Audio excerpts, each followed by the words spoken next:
Memphis Wrestling with Randy Hill and special guests.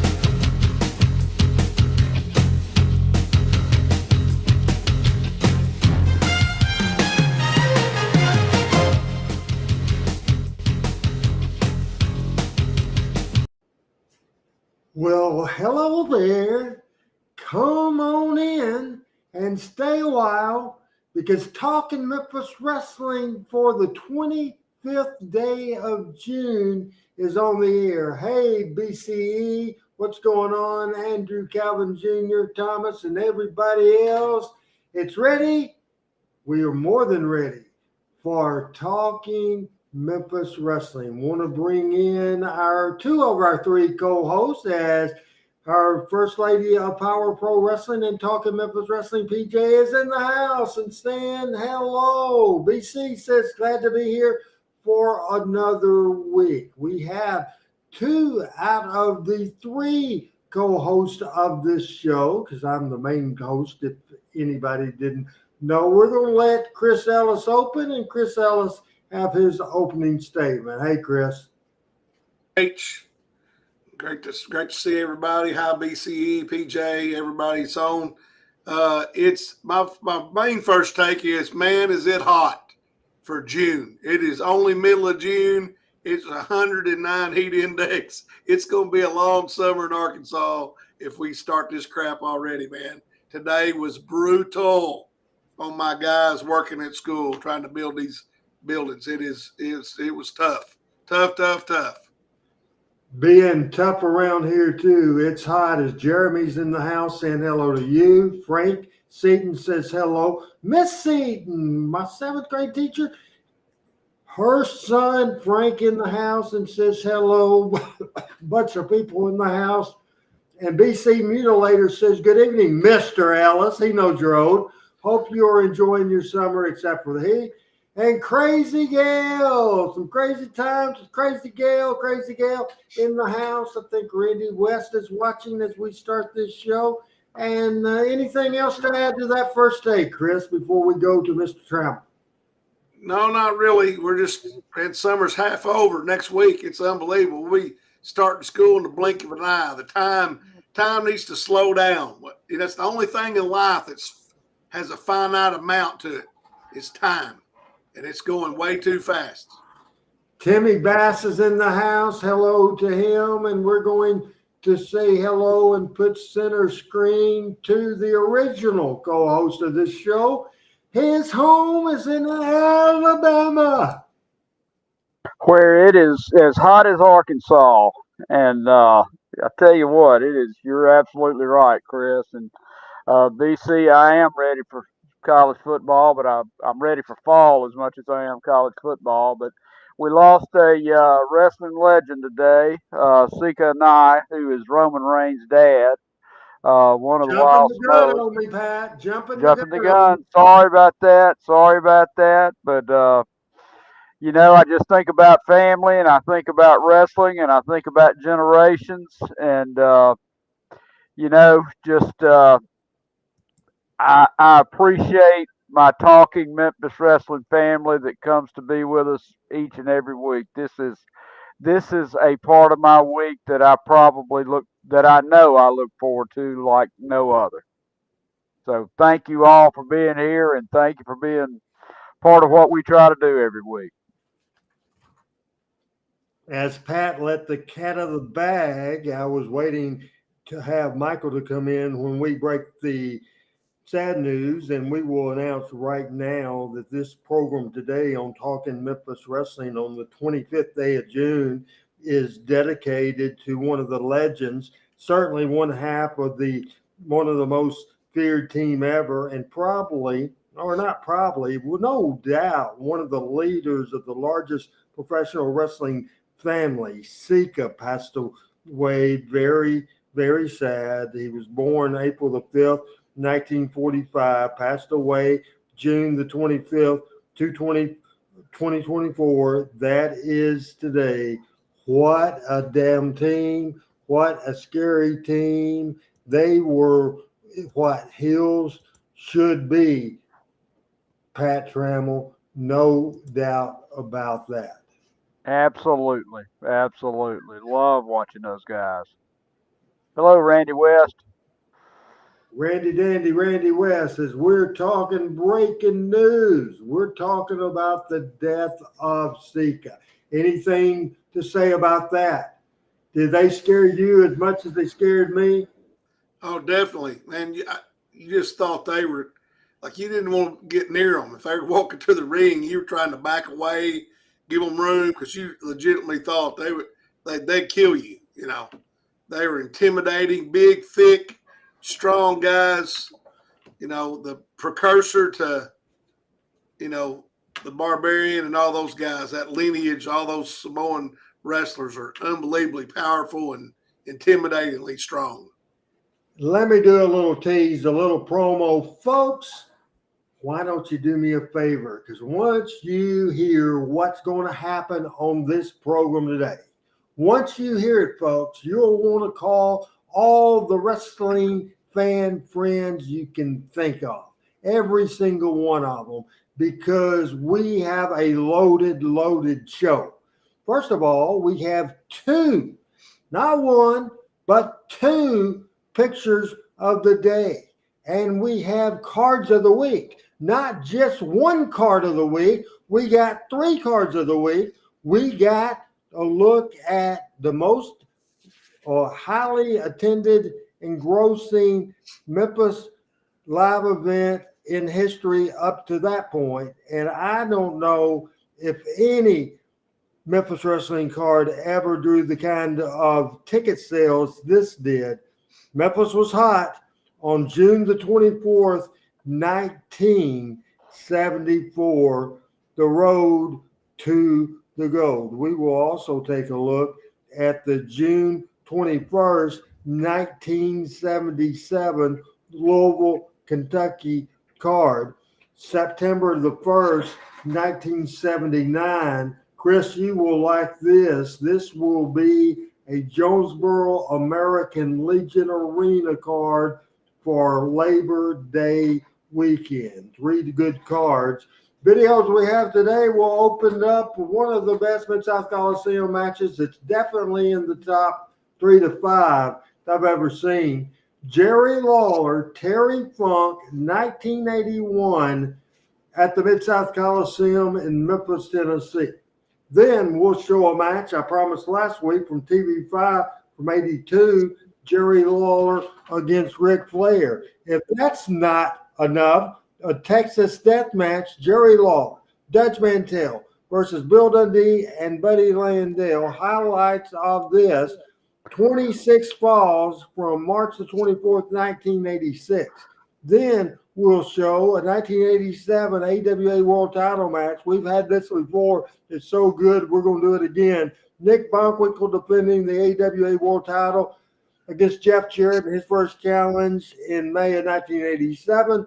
We will also go to 1995 if we have time. The Rock and Roll Express against PG-13's first meeting. Then we will go to some highlights of the USWA Smoky Mountain feud. We probably won't get everything in, but we will try. Hello, Al Tuttle. What is going on with you? I hope you are doing good, doing fantastic, as we still are waiting for Michael St. John to come into the room and get ready for this show. And we'll go to Chris. Chris, what did you think about the videos we are going to highlight today on this here program?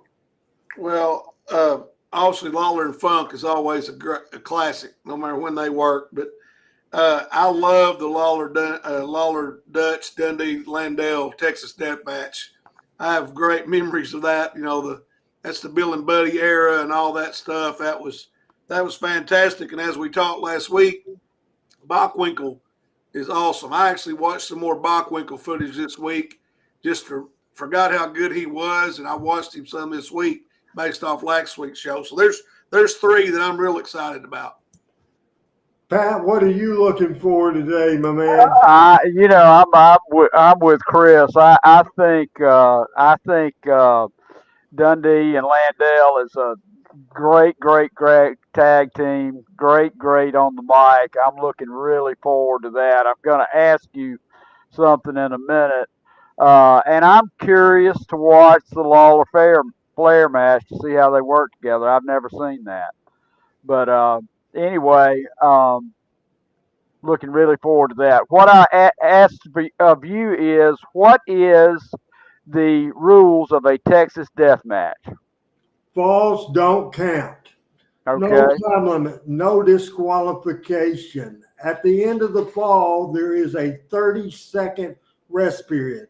At the end of the 30 seconds, the person, because falls don't count, but the person that got beat in a fall, then after the 30-second rest period, he has a count of 10 to get up. If he doesn't get up, he loses. Now, people do Texas death matches from time to time. AEW butchers the hell out of it. They get it wrong. Imagine that. But you understand that? That's the rules. Is that what you remember? And is that what you remember, Chris, after Pat gives his opinion?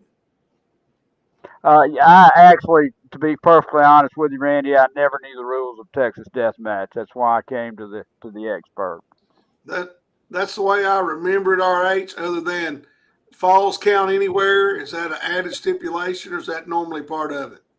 Ask me again. Is falls count anywhere a normal part of that stipulation, or is it often added to it? Often added, but it's a no disqualification match, so they can get out of anything, but falls don't count like on the announce table, so that, I think that's the first I'm hearing of this. Let me get a couple of things. Frankie, you're asking about, is this the Everyone Is on His Side interview with Funk? This is not a Funk interview. This is a famous no disqualification match from 1981. That's what we'll listen to today. One of the good friends of Pat Trammell and this complete show is in the house tonight, Ahmad Rashad Jones. Also, Shane is asking, Randy, is there footage of Bill Dundee against Coco Ware? In the early days of this show, I did show that, but that's a good idea. And actually, honestly, the Dundee Coco scaffold match wasn't the very first scaffold match in the history of wrestling, because Pat Trammell's fixing to tell you who the first scaffold match was in the history of wrestling. I believe that was Jerry Jarrett and the Greens. Don Green. Absolutely. There's just a hell of a deal. Just a hell of a deal. That'll tell you what Jerry Jarrett would do for money. And it was on like a 2-foot ladder. I mean, compared to Dundee and Coco. And Brad or whoever, Shane, we'll try to play that next week. And Brooks said, I never understood when they took chances with them scaffold matches. It seemed like a big liability. Well, the wrestlers up there and the promoters just wanted to draw money. I can tell you why we did it, to draw money we want to bring in to the set of Talking Memphis Wrestling. As I'm doing a thing, Chris and Pat, in the TV business called Stretch, a long stretch. We've had Pat give up my leading story, trying to wait for Michael, but he blew that, but that's okay. But we're thrilled to death. Hall of Fame and broadcaster, the debut voice of the Hogan video, the debut voice of the Kamala video. Our friend here at Talking Memphis Wrestling, let's join in and bring in Michael St. John. Thank you, buddy. I'm here. I'm sorry I ran late from Nashville, hit interstate construction on the Tennessee River Bridge. So I came sliding in on 2 wheels, but I apologize. Had to make an unexpected trip to the Tennessee stations. That happens again. As they used to say back in the day, as our good friend from Atlanta, Georgia, that was just put into the WWE Hall of Fame, it bees that way sometimes. Timmy Bass in the house, BC's in the house, Brooks is in the house, Steve is in the house. Steve says Hogan cashed in today. So anybody have any idea what he's talking about? Because I don't have a clue. Hadn't heard anything. No, I neither. now what I am going to do. Michael, do you have notes by any chance? I do not. I apologize. I meant to print them, but like I said, I'm running late. Sorry about that. All right, that's fine. I want you to leave off as we do our first picture of the day, and I can fill in information on this. Our first graphic of the day, Adam, is 2987. 2987. We lost this person. As a matter of fact, as I look on June the 21st, 2014. So you start and I'll pay it off, Michael. Boy, this guy had more class in his pinky finger than I could ever hope for. This is the immortal Don Green. And of course, started out with Nick Gulas in the territory back in the late 50s. And he was a tag team partner of Al Green. And of course, they weren't related. Greene. And there's Don Green. When I first met Don Green, I just started doing the matches for Nick. And he wanted to see me. And he asked me to stop by his store, which was on 8th Avenue North in Nashville, just north of Broadway. Green's Appliance Store. Right. Green's Appliance and Furniture. And he had appliances and he had a little bit of furniture. And I met him. And the first thing he said to me, he said, "You're the best announcer Nick ever had," which is a real compliment because he was actually Nick's announcer for about 2 years after the death of Smiling Jack Simpson, or excuse me, of Smiling Jack Simpson. So great guy, had a great vocabulary, could cut a heck of a promo and could wrestle. The guy could work. Really enjoyed. Saw him the first time I ever watched a wrestling match. I think I brought this up last week or the week before at the National Guard Army on Patton Street in Huntsville, Alabama. Two top girls, and also a battle between Don and Al Green against Don and Luke Fields. And it was a wild one. But boy, what a tough customer. We lost a great one when we lost Don Green. All right. He was a 1994 member of the Memphis Wrestling Hall of Fame. We made this announcement when it was more timely, but we made it last night. Adam, if you'll go with 2993. 2993. On yesterday, we made the announcement that on the 24th of June in the year 2000, he was often imitated by God. He was never duplicated. You can't see me right now because that's graphic. But before I do that, as I am walking around my place here, my home right here, can you guess what I'm doing? Yes. Can you guess? I'm doing the Fargo strut, the fabulous Jackie Fargo. This is from the Carolinas. This is the gravesite of the fabulous Jackie Fargo back to Michael St. John. Boy, I'll tell you, Fargo was one of a kind. The fabulous Jackie Fargo. You know, of all the wrestlers today that imitate the Fargo strut, who do you guys think does it the best? Not that anybody would ever do it as good as Jackie Fargo, but who do you think does it the best? Me, Jeff. All of you. Jeff. I would say Jeff. I can't say any of them do it as good as he does. Oh, nobody does it as good as him. No, but I mean, I'm talking about. I've tried to. Flair tries to do it. Dundee's tried to do it. I just don't see it. I think I'll be honest with you. I think Ric Flair's is the worst of all of them. That's what I was going to say. And I gotta agree with you. Maybe Dundee's is the worst. Yeah, Dundee's is pretty bad. RH, I agree. Well, I still think Flair's got him beat on that end, but I agree with you. I think the guy that knows how to do it, because Jackie, the thing about the strut is you got to give that upper body movement, and Jeff does it. But nobody could do what the fabulous one ever did. Hey, come to me real quick, or you can come to anybody, but it just entered my mind right now to talk about this. Do you remember Michael and Pat and Chris in the early 90s? Jerry Jarrett was booking, and he decided to give another gimmick to Jeff Jarrett and started calling the Fabulous Ones. And get me off the screen as I'll have to balance this camera. Do you remember that with Jeff as the Fabulous One? I thought he was the chosen one. He was once he went to WCW, but Jerry Jarrett had him as the Fabulous One. I don't remember that. I remember the Fabulous Ones as the tag team, but I don't remember that being put on Jeff. That may have been the time I was in Los Angeles and sort of was out of touch. I don't recall Jeff being that. I mean, I think it'd be if anybody was going to be that in a single, Jeff having the lineage he had in relationship, it makes sense, but I don't recall that. It may have been when I lived in South Arkansas and was out of the loop, maybe, but I don't recall that. Did they have TV back then?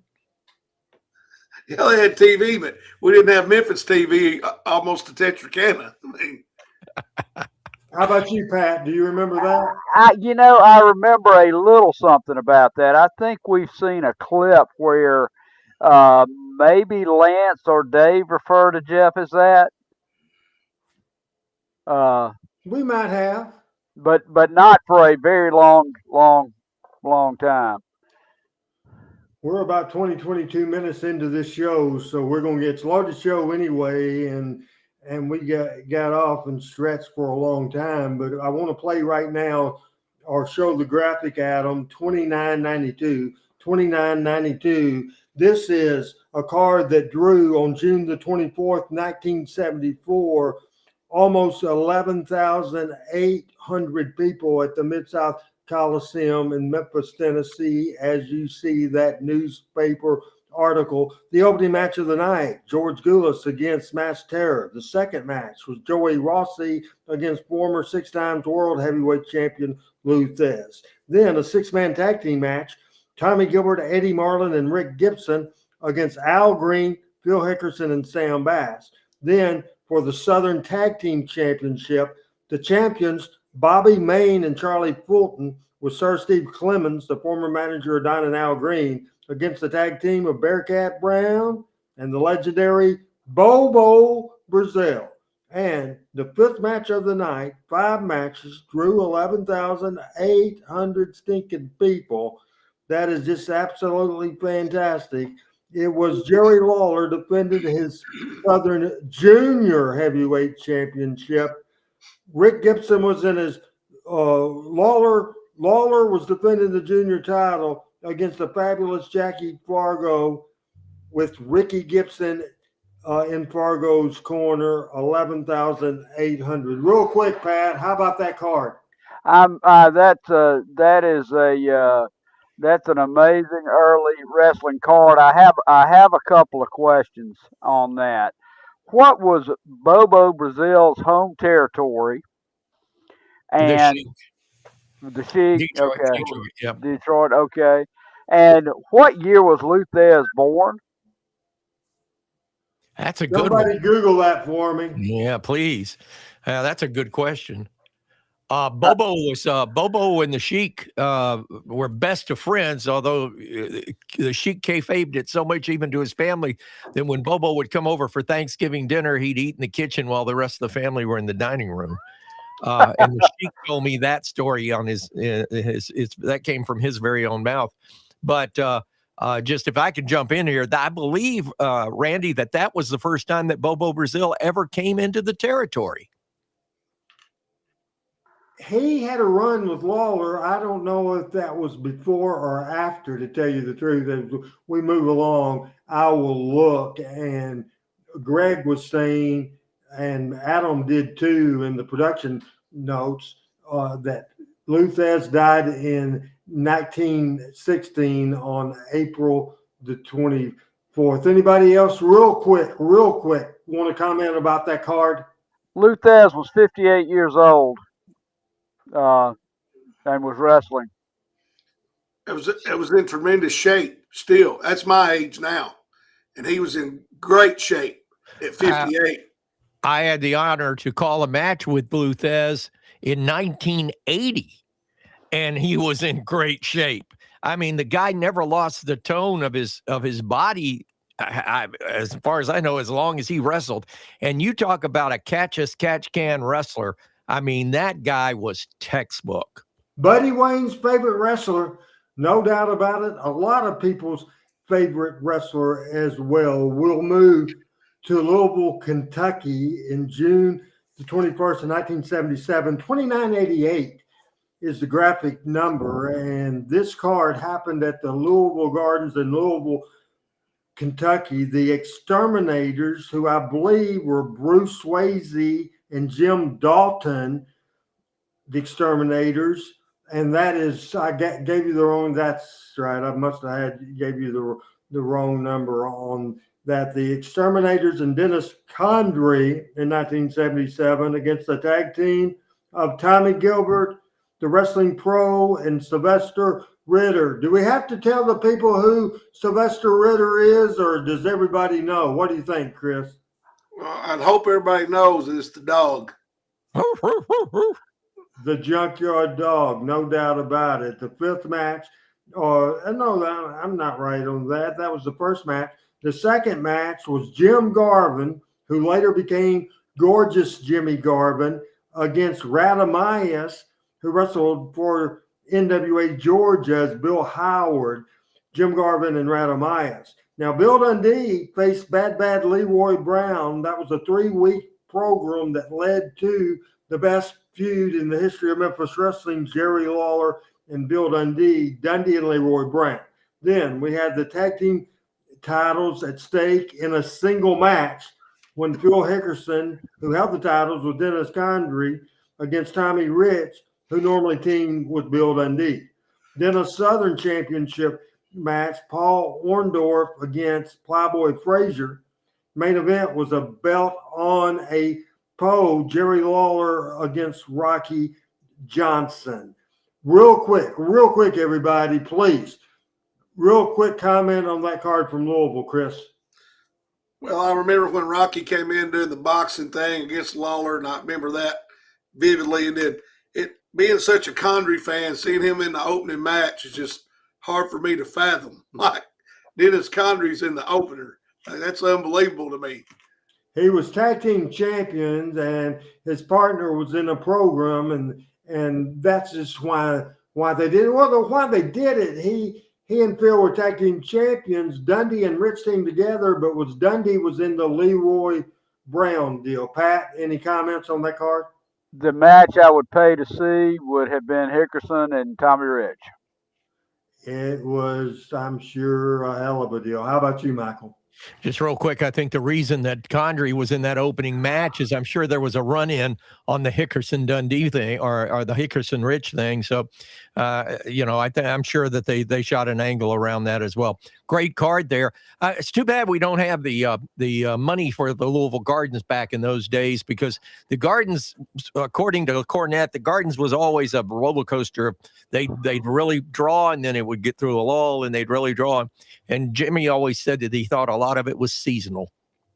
And, the Louisville Gardens didn't post attendance publicly like Memphis did at the Mid-South Coliseum. That was an interesting card, and a card that I've played on this show or showed on this show forever. That's the one we accidentally popped up there, and I think it's 2989. I think that is the Jonesboro card. I thought this was funny. Labor Day weekend. Look at the top of the card, because this was a big selling point, and it's just funny. 14 wrestlers on the card. The card is future Rock and Roll Express member Rick Morton against future Nightmare Danny Davis. Then we had Ron Bass against Dallas Montgomery. How about this third match? Steve Regal, not the one you see in the WWE or AEW, Steve Regal, who was the son-in-law of Dick the Bruiser's partner in Indianapolis, Wilbur Snyder. Steve Regal and the Hulk, later to become Hulk Hogan, against the Fabulous and Todd. Yes, Steve Regal from the Bruisers territory, Wilbur Snyder's son-in-law. The Fabulous Freebirds, Terry Gordy, Michael Hayes against the Hulk and Steve Regal. And the main event, a 6-man tag team match, the Blonde Bombers, Wayne Ferris and Larry Latham, and a heel, Jerry Lawler, who just recently turned heel against the tag team of Eddie Martin, Tommy Gilbert, and one of the earlier matches with Eddie Gilbert, who soon became Hot Stuff Eddie Gilbert. It was Labor Day weekend, 14 people on the card, and this was on September the 1st, 1979. We'll start with Michael about this card. Boy, oh boy, the Hawk short-lived in the territory, but already drawing money. And that was Gordy and Hayes before they were monikered the Freebirds. This was, you said 79, is that correct? Yes, and when they came in at that point, I believe they were called the Freebirds when they came in. Do you remember that as a kid, that they were called the Freebirds, Chris? Yes, when they came in and Michael had the towel over his face, and they were the Fabulous Freebirds, him and Terry. Okay, Yeah, so that had to. This is the first time I ever saw them live. I was at this match, and there are two things that stand out to me today are I remember being a kid thinking Eddie Gilbert was out of place in that ring with those other 5 guys because he looked like a kid.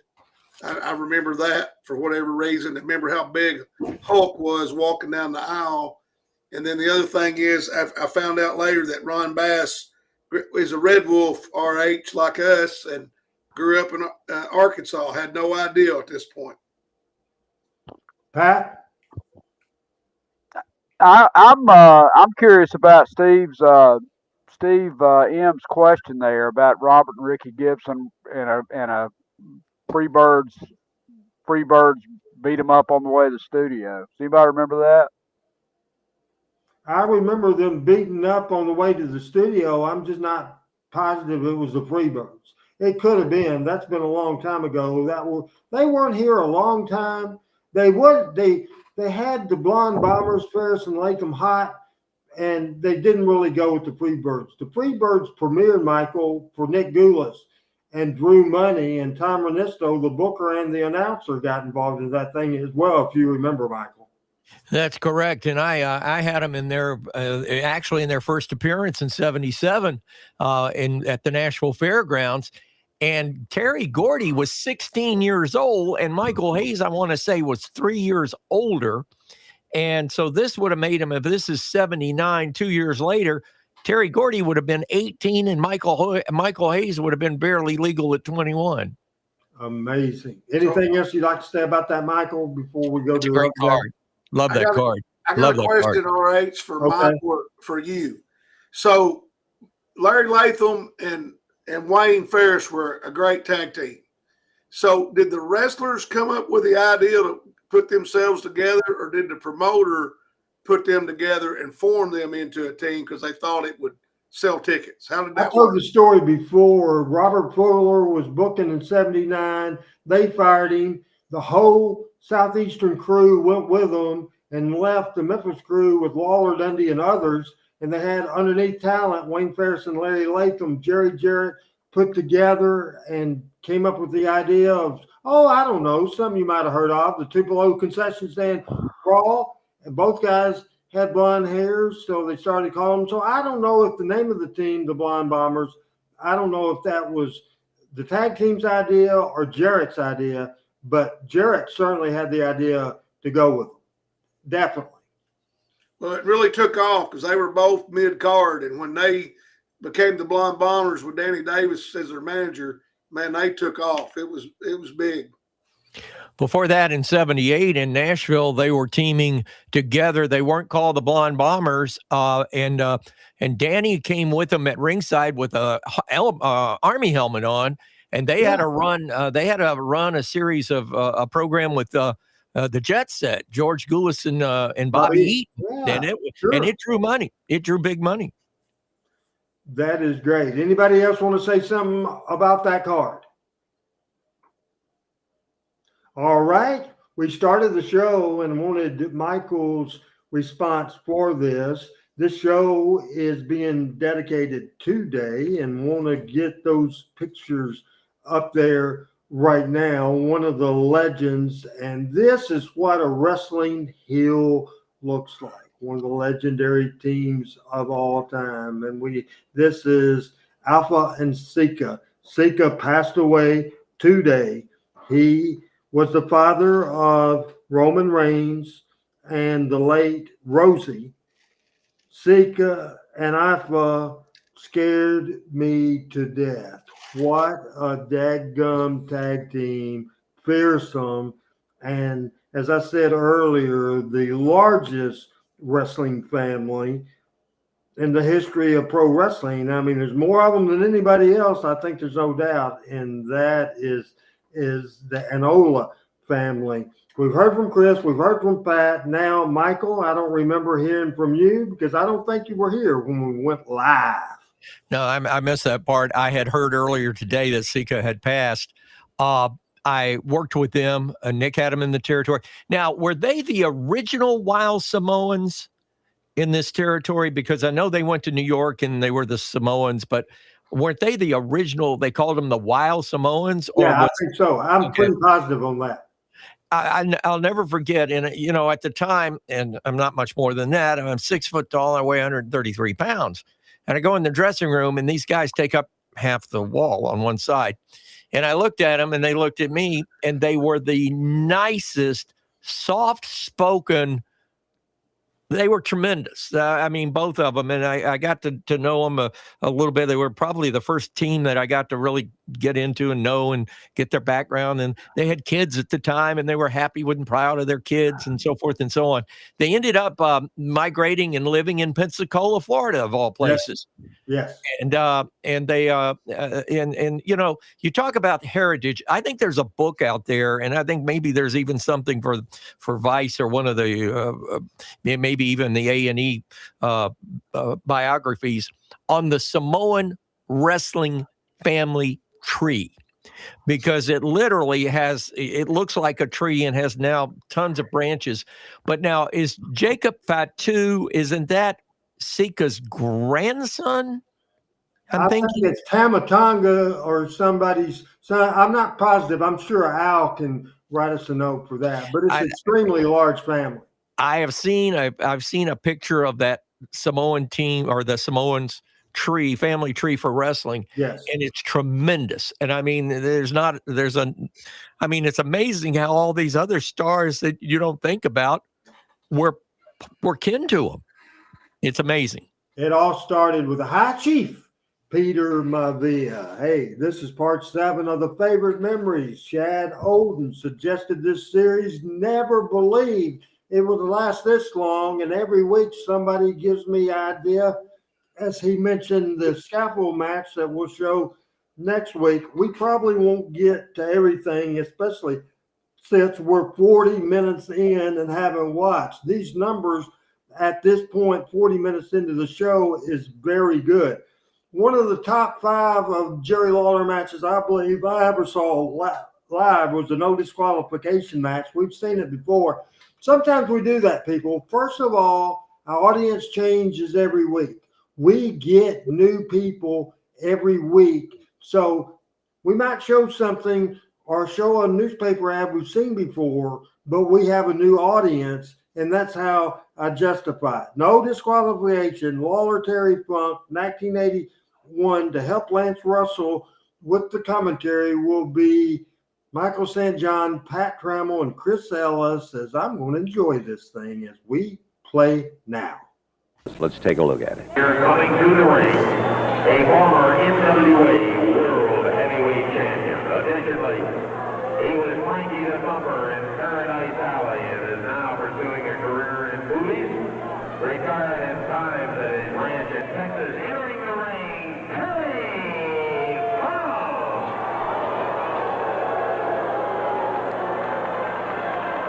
Paradise Alley is a very underrated movie.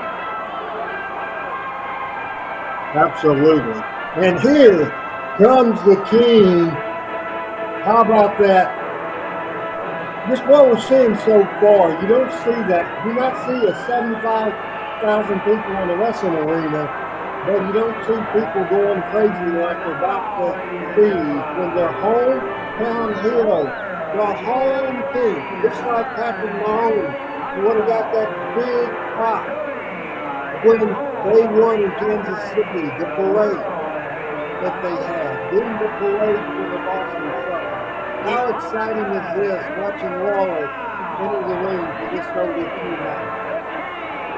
Me and my buddies, when we were kids, always said when Lawler wore all white, that was a good sign he was going to win. We always believed that. We loved to see him on Monday Night Footage. We had on all white. We're like, all right, King's going to win. We thought that when we were 10, 12 years old. We believed it heart and soul. And I have no idea why. I always liked his look in all white. I thought it made Jerry look very professional. Some of the older guys thought Terry Funk worked a little watching better technical catch game wrestling. They thought he took goofy bumps and silly bumps and that sort of thing. But it fit his character. So I'm not one of those that think that's a negative. Are you, Mike? I didn't get your little behind the noise of the film there. Repeat that question if you would, Randy. A lot of the old timers thought Terry Funk wasn't credible enough, wrestling wise enough. They thought he took too many goofy bumps and showed silly. They thought he was comical and not credible, and I disagreed with that. Did you hear me that time? Gotcha that time, and I agree with you, Randy. I think, yeah, he did do some comical stunt kind of things, but I think he was a tremendous technician in the ring, and he was I loved his ring psychology because, and I know he got it from his dad and his granddad, and he came from a wrestling family, so whereas he'd fool around every now and then, but you get serious. Look at these punches he's throwing. Tell me that those aren't real. I mean, he's incredible.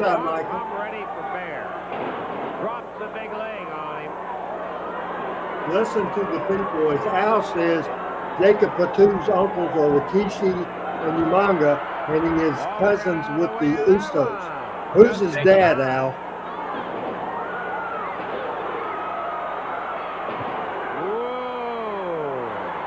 See what I mean there? That's what people would say is silly. It doesn't bother me in the least. See how he's selling? These two knew how to work together so well. So well. Goes back to what we talked about last week with Montwick and Lawler. When you put two great talents together, know how to work, you have great. Speaking of selling, did you see when Lawler came to the floor that Jimmy Hart crawled under the ring? Yes. He was great. Sam Patu is Jacob Patu's. And I don't know what he wrestled as. Al, if you could figure out what Sam Patu wrestled as. Maybe it was Sam Patu, I don't know. Michael, Yes, sir. You think Jimmy Hart was as a natural in his role as anyone? He's a natural. Let me put to bed this Sam Patu story. The Tonga Kid is the dad of Jacob Patu. To your point, Coach, I think it would make a great show to debate, was Jimmy Hart better at ringside as a wrestling manager, or did he cut a better promo? Because the fact of the matter is, he did both, A+ grade on both of them. I don't think you can separate one from the other, but yes, I think Jimmy Hart was one of the greatest wrestling managers of all time. And the funny thing about it, he brought a record to me in 1978 at Kicks 104 in Gallatin, Tennessee, before he started doing his managing thing. And then the next thing I knew, he was in the ring, doing his craziness. And once he got in the ring, nobody could get heat the way Hart could get heat. And then Cornette was the same way, but in a different way. But Hart, you just looked at Hart and you just thought, that little wimpy son of a buck, and you hated him right away. Hey, you mentioned Jim Cornette on the other side of the apron. That photographer shooting that right there, the photographer on the far end, you saw the flash go out. That is Jim Cornette. Mike, You're right. Chris. You're right. You Lot know, of his- Go ahead. No, I was just going to say, from a talent level, I think Jimmy Hart, because of the music, was a much more talented person. But I think Jimmy Cornette was literally made for the wrestling business. And from the first day, and I had the opportunity to do his first interview, and he was the manager in Chattanooga. I walked out and I told him, he asked me what it was. I said, that was awesome. It was great. And I don't think Jimmy Cornette ever did a bad interview or a bad promo. For his entire career in the comparison, I would say Cornette is better than Hart. For the Memphis run, Jimmy Hart was the best manager Memphis ever had, I think, for that 5-year run. Cornette was just learning. Cornette, once he went to Mid-South and then to Crockett, was amazing and had real heat. He wasn't ever silly.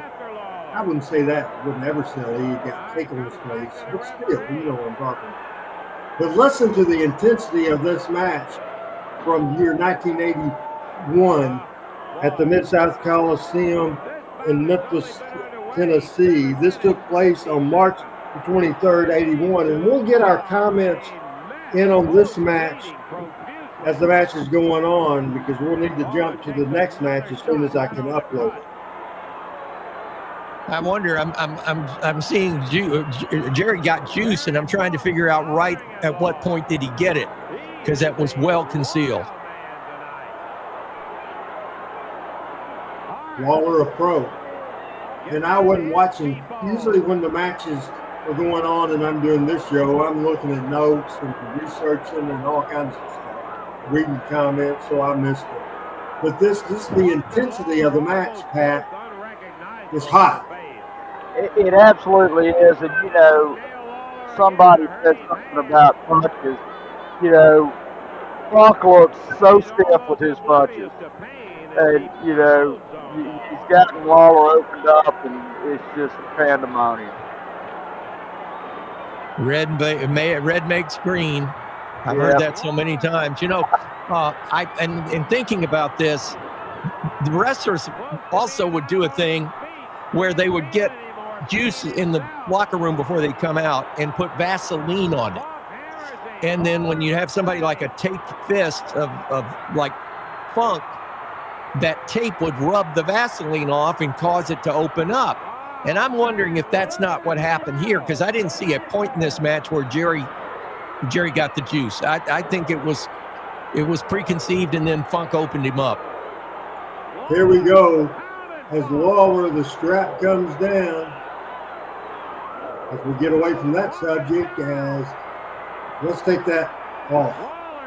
That's a little too much for me.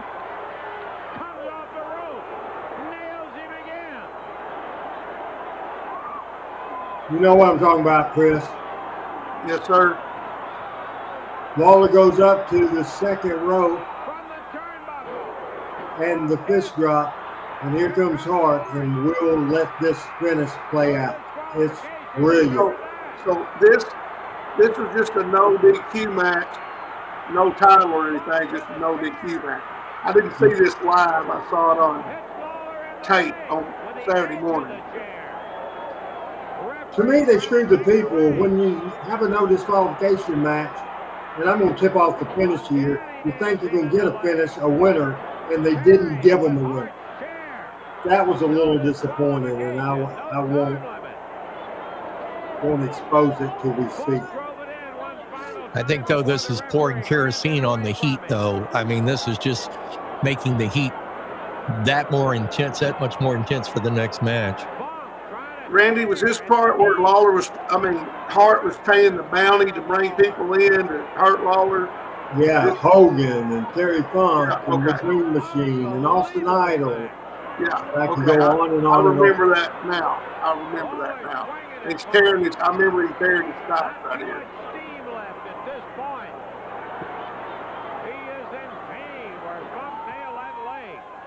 And Lance is his usual brilliant self. Oh, yeah. He's in pain after that leg, you know. That's a great point, Coach. I was about to make the point that Lance giving another All-American phenomenal call on this match. Lance was professional, but the older I've gotten, you know how like Jack Buck was with the Cardinals. I'm a Cardinal fan. He wasn't a homer, but he played to the home crowd. If Well that makes said. sense. Lance Well is said. talking to the Memphis fans. He's going after Lawler's leg. Like, knowing 11,000 people are going to get pissed off about that, you know. Great point. Talking Memphis Wrestling on the 25th of June. July 4th coming soon, boys.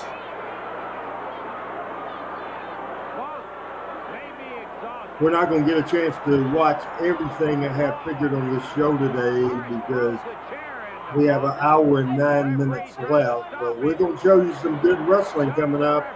We'll show you Flair and Lawler from 1982 next on Talking Memphis Wrestling. Out, listen to the people and watch this. Here we go. There we go. There's a pop. The babies go in the air. Yeah.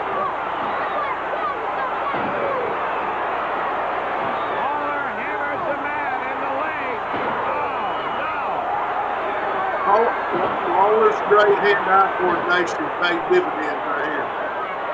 Watch this sell on the leg by Flair. He turns his leg to the left off the knee at the knee, and people think his leg has been severed.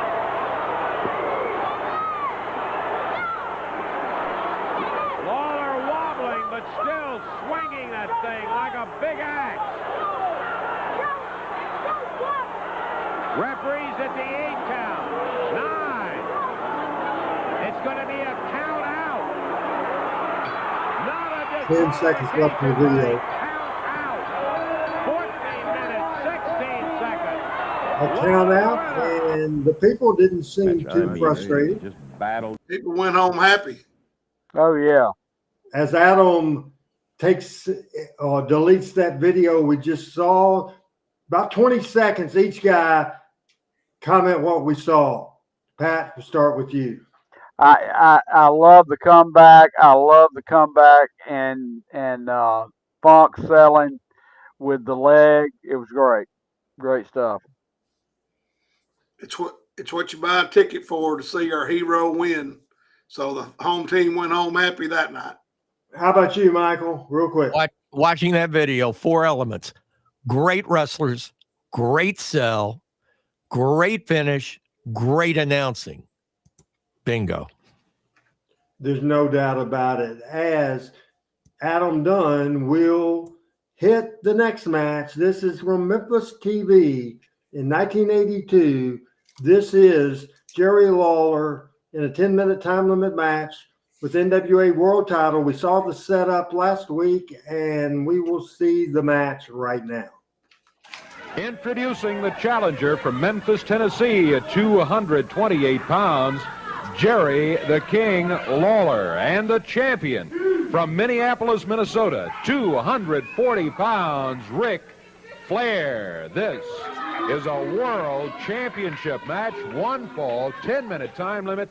Jerry Calhoun, the referee. Well, I'll tell you, Davey, we have often said that on championship wrestling, where the unexpected can be expected, This was Flair's first run as champion, right? Okay, we'll get it clear. 81. One more comment Yes. from Rick Yes, before absolutely. we get it underway here. Next match we'll see is a Texas death match between Jerry Lawler and Dutch Mantel, Bill Dundee and Buddy Landale. We'll see the highlights. Lawler's a big deal in this part of the country. March 24th, 1986. He's a big deal in professional wrestling. But you see, his image was all Jerry Lawler because he never was in the ring with Ric Flair. So if Mr. Lawler wants to step out of this ring and walk back there before I embarrass him, and before really he has to walk out of this television studio with his head between his legs, I'm going to give him an opportunity to do it. So why don't you make that clear to the audience and make that clear to Lawler. If you want the easy way out, brother, just get out of the ring, and I'll forget it. No, let's don't forget it, please. 10 minutes, world title. You really want 10 minutes with a world champion? Well, you want 10 minutes with Ric Flair? Daddy, you got it. Don't let dust get on this, brother. Oh, no. We got it. Well, by golly, I'll tell you, I take my hat off to the champion in this respect. He didn't back up 1 minute. And, of course, Pat, you haven't said it before, so we'll let you be the lead here. Go ahead. World title match. NWA World Championship. You know, that's a very typical Flair start. They go hammerlock, and he pushes into the corner. Rick takes Lawler down. Very amateur start. Yeah, it is, and much more so than Flair usually does. How is this similar to the Harley Race Lawler 60-minute match we saw a couple of weeks ago and the Nick Bockwinkel Lawler match we saw last week? I think it's three different situations. Although right now we see Lawler take over. Early on, this is a feel out. That was the Flair style. The style with Bockwinkel was, going right to and taking the aggression to the challenger. And of course, Harley, geez. I mean, he let Lawler dominate the first 10 minutes of the match with a headlock. But if Flair puts the belt on the line, that's good enough for me. And I can tell you this, it is sure good enough for Lawler. Flair moves in, bangs him with that shoulder, takes it around. And all the champions also, even though they were quote-unquote the heels, would start off very, very scientifically, and you wouldn't see the healing or the heelish attitude come until they were either in trouble or later on in the match. And you're seeing that with Flair here as well. Lawler and Flair. A couple of well-matched wrestlers there. All right. I wonder if... Coming up on about 7 minutes left in this segment. I wonder if Ric Flair... Do you remember watching this at home in 1982, Chris? Oh, 100%. Yeah, I remember thinking it was a big deal because we got Georgia Cable in 77. So then Flair shows up on Memphis TV, and you're like, holy cow. Because, in my first time I went to the Coliseum, Jack Briscoe wrestled Lawler. Then I got to see Harley Race. Harley was the world champion in my mind until Flair obviously became the champion. So it was a big deal to see a guy that was on Georgia TV in the studio on Saturday morning. And it was like you had to turn it on to watch. It wasn't pre-publicized. There he was. Like, boom, he's here. Double wrist lock up top, and they're battling it, and Flair. Well, with the numbers that TV show drew, they didn't have to publicize it. People were going to watch. No matter what, it was must-watch TV at 11 a.m. every Saturday. Randy, the first time I ever saw this match, I was at Randy West's house on a Tuesday night. We were doing some cut-ins and promos for other towns, and he played it on his monitor. And I really thought the way this was all presented and the way it came about, the way it was sold, and the way it finished, I thought it was textbook. It was out of our hands, or Jerry Jarrett's hands. The only problem, it was set up good. It was executed great. It was not followed up on for 3 years because they couldn't get a date on play. Was it Flair just not liking to wrestle in Memphis? Because I've really never talked to him about it, but did he just have, because he was born there and because of how his childhood started out and being given away at birth kind of thing, you think he just had a bad feeling for Memphis in his heart? I really don't know. I do think that he thought it was kind of rinky dink and he was taking a step down, especially when he came in, and they did studio wrestling in Georgia. Well, I don't have any valid explanation. For some reason, he's never liked Bill Dundee. All right, we've got about, let's see, 4 minutes left. 4 minutes left. Past the halfway mark, we got about 4 minutes in time left to go, and Lawler and Flair. So it's close, and I don't want to distract from the match, but as close as Jerry Jarrett was to Eddie Graham and others in the NWA, it is kind of interesting to me how, from a champion standpoint, Memphis just never got a lot of juice out of the champions, or having a title change here or anything. I always found it interesting that Tommy Rich got a week with the belt, and Lawler never got it ever. Because, I mean, I think they could have gave it to him for a short period, but they just never did. He probably didn't want it, first of all, because in a week, what does that do? Put you on an airplane. And what it does is that Tommy Rich is probably known as one of the shortest reigns as the NWA World Champion there is. How much does that help the promotion? And how much does that help the wrestling? Yeah, I wouldn't really mean a week, but I'm thinking a short run. 3 days. Yeah, I was thinking give it to Lawler for 2 months or 3 months. I think Lawler would have been a great NWA World Heavyweight Champion. I don't think he would have done it for $2 million a year, because he could draw 11,000 every week in Memphis, or he could draw 11,000 in Salt Lake City. And I don't think he wanted to travel. I think part of it was also the fact that the Memphis style of wrestling in the NWA, when you looked at Sam's whole picture of all the territories, Memphis was really different, which is why we do this show every week. And Randy, I think you will probably agree with this, the Memphis style. And again, what Jerry Jarrett did and believed and created this company about personal issues and so forth. But also, it was a brawling style. It was if things got out in the ring, what the people do, the first thing they do is look down the aisle and see who's coming from the dressing room. It was a brawling style of wrestling that was atypical of what all the other territories in the NWA was about. Good point. And to Steve's point, he says Flair was too expensive for Memphis and the payoffs weren't big enough. That's the thing that gets heat with me, people knocking the payoffs. The underneath talent didn't get a lot of the money. It's Jerry Jarrett's philosophy, that's Nick Gulas's philosophy. Jackie Fargo wouldn't say anything bad about Nick Gulas's payoff, for sure. Nothing bad about Nick Gulas's payoff.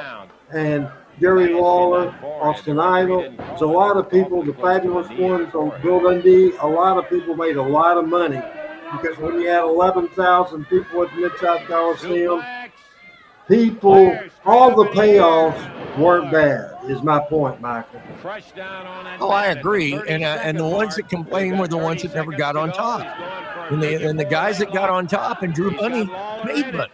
And ask Steve Kern how much money. Ask Dan Lane how much money they made in Memphis. I mean, they're not complaining about it. 10-minute time limit is up. And the 10-minute time limit is up for about a minute to go. Is going to go for In the North, afternoon. and the bout is going to end up in a draw, Dave. As Flair will not let go. He gave up, didn't he? And the bout, which was an unexpected one for us here, to see the King and Ric Flair going Real quick, after we come out of here, 10-minute time final limit, comment, which was short now comment from ended everybody. up. The time limit ran out. The 10-minute time limit ran out on it, and it is a draw. We played by your rules, now we play by mine. 5 more minutes. 5 more. Hey, no questions. The world champion wants 5 more minutes. If the world champion wants, the world champion gets. I guess we have 5 more minutes. All right. Comments real quick. Loved it that the match ended with Flair with his submission hold on Lawler. But Lawler didn't submit. Chris? I love the fact that Ric Flair was on Memphis TV, and the fact that he wanted 5 more minutes because he was pissed because he didn't get the win as he expected to so easily. So they built it up, like you said, they just never did anything with it. Was there an afterbirth to this? he did a bounty deal later on in the show with Jimmy Hart, giving Jimmy Hart money if they break Lawler's leg, and then they got some weeks out of that. Gotcha. We're going to move along. Everybody give that a thumbs up, Pat? Yes, sir. Absolutely. Michael and Chris, everybody with the thumbs up. Jerry Lawler lost a loser leave town match the end of 85 to Bill Dundee. Then he had to go. They did the big angle to bring Jeff Jarrett back in 86. That involved him getting beat up on TV. That brought Lawler back. And the feud was Lawler and Dutch Mantell against Dundee and Landell. They won the first match back. It was a sellout. They came back with the Texas Death Match, went 26 falls, and this is the highlights of that Texas Death Match. And I'll give you the date on March the 24th, 1986. This is the Mid-South Coliseum in Memphis, Tennessee. All right. Is this the last sellout? Do what? Is this the last sellout? I'm thinking. Okay. I've heard Dutch say that it was, but I don't obviously have no way to know. I figured he would know. I'm running my head through it. Seems close, but yes. The answer is yes. Let me tell you something, Lawler and Mantell. Endurance is our Steve, I agree with you.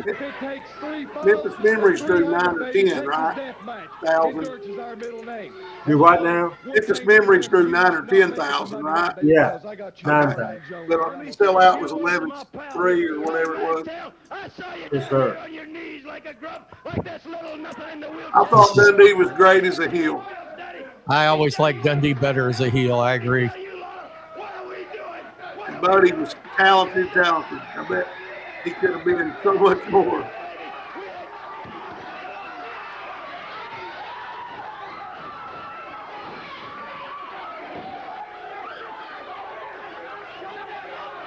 Dutch talks about Flair and wrestling the same match. I always thought Dutch was the same. Every time I Who did the same? Dutch talks about Flair wrestling the same match. I always thought Dutch was the same. Of the four of these guys, I thought he was the least valuable. I will agree with that, Coach. I will agree with that. I think Dutch was a better talker than he was wrestler. I guarantee you, Pat will disagree. Yeah, I'll disagree, but I mean, I respect it. Man, it's okay to have good debates. I mean, we've got to agree. No, that's what this show's set up for. Yeah. I said of these four, he's the least valuable. If I'm buying a ticket, I'm going to see them other three guys before I'm going to see Dutch. That's right. I won't disagree with that. In the history of Memphis wrestling, I would not put Dutch Mantell in the top 5. I might put him in the top 10. Now, let me say, I like Dutch. I'm not knocking him. I'm just ranking him compared to relative to who he's wrestling right here, who he's in the match with. Or say Fargo and say Dundee and say Jimmy Valiant and say Joe LeDuc and you can go Jackie Fargo, Billy Wicks. I mean, Dick Monroe. Yeah, he might not be in my top 15. And I think he's great as well. Yeah, I like him. I'm just relative to what we're watching. Yeah. That's a future show. Everybody's top 5 or top 10. Good idea, Pat. FYI on Dutch Mantell, he was not the original Dutch Mantell in wrestling. No. In fact, he took Dutch Mantell from the Amarillo area and used the name and then brought it into the South and the Mid-South.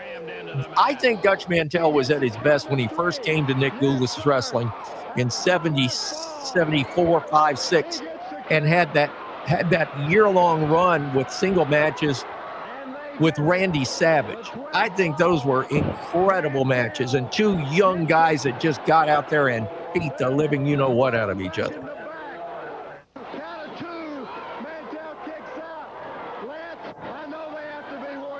I agree with Greg Wayne's comment. It depends on who you put him with. even the best can suck if they don't have anybody to work with. I'll agree with that.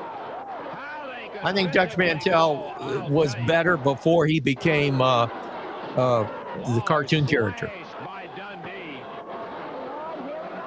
And this match here is like a photo. I mean, if you're showing people who've never seen Memphis style, Yep, there it is. here it is. They are beating the hell out of each other. That's the timer's table in the ring. 17th fall, this Texas death match. Randy West edited this together great, Michael. Oh, he did. Again, the master, the wizard of highlight film for Memphis wrestling, without a doubt. 4 old timers table, RH. It took a pounding over the years. It and Calhoun. I don't know which took more pounding, Calhoun or the timers table. That was a well-built table, boys. I think Savage break it with Ricky Morton? I think they finally broke it. Yes, and that was in what, 86? That timers table, man, it took a pounding. Buddy's taking one here.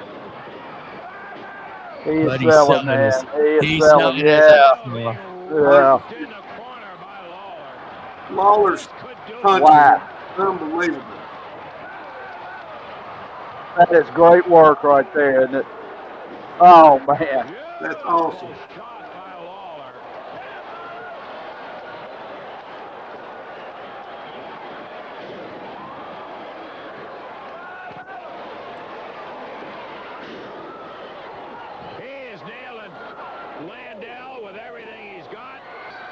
Lawler had great cardio for someone who didn't work out very much, or if at all. And this is the finish.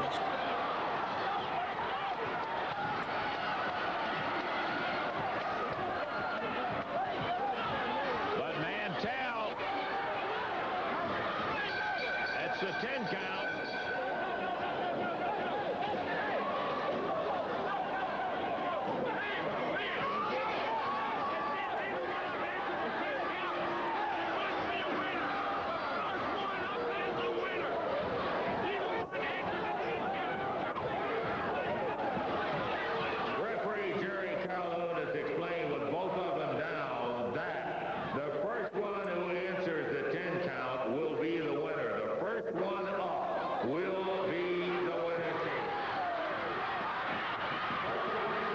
The punches change with Dundee and Landau and Lawler was great. Panetta said 33 punches, as they have the people now.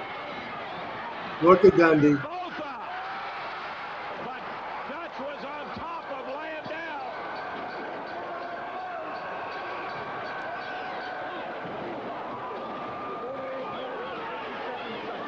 There was heat in these guys. The winners will be Dundee, or rather Lawler and Mantell.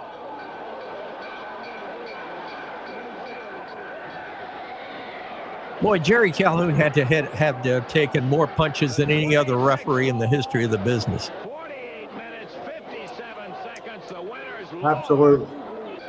and Mantell. Calhoun's not a very big guy. He had to be pretty tough to take all that.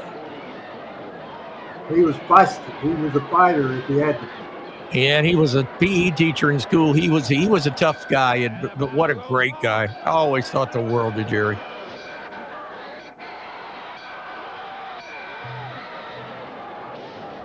Mantell pulled off of Landau. Now it's in the corner. You would think after. Well, here they come out of the dressing room to try to separate this action.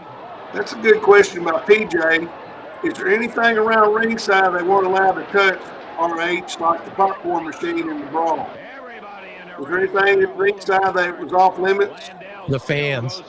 Yeah, the fans, and at the Coliseum, they couldn't go back in the concession stand area. What a brawl. Classic proportions. Less than a minute left in this video.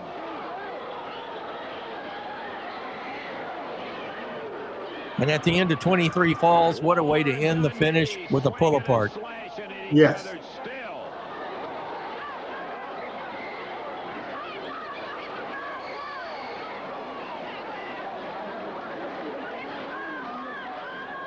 They're still trying to pull them apart. Intensity you won't believe. The AWA World Championship, May the 14th, 1987, 9,000 people. Nick Bockwinkel and Jeff Jarrett is what we'll see next. And then we will start kind of editing things to get this show in for sure. I love the fact that this is such a great, great match, and it's in black and white. It was a winner, no doubt. We'll go Pat, then Chris, then Michael. What do they call the movie? Memphis Heat. That's it right there.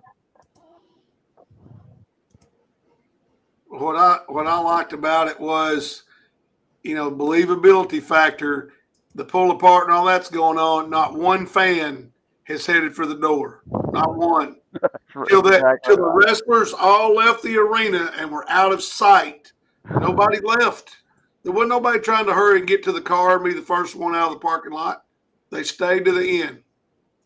And they were talking about it when they left, and they were talking about it the next day at work, and they were talking about it Saturday when Memphis Wrestling came on, and the following Monday night they were back for the return match. Endurance, brawling, you talk about, that's one of those Memphis Wrestling clips that you show and you want to say, this is Memphis Wrestling. I think you made the point, Coach. This was Memphis Wrestling. We'll go a year, about 1987, Jeff Jarrett's first World Championship match. We've seen this before, about 21 minutes worth of action, but it's worth showing. Jeff, 1 year, maybe 13 months as a professional wrestling. And here it is. Lance tells the story about it all, how Jeff got the match, and here we go.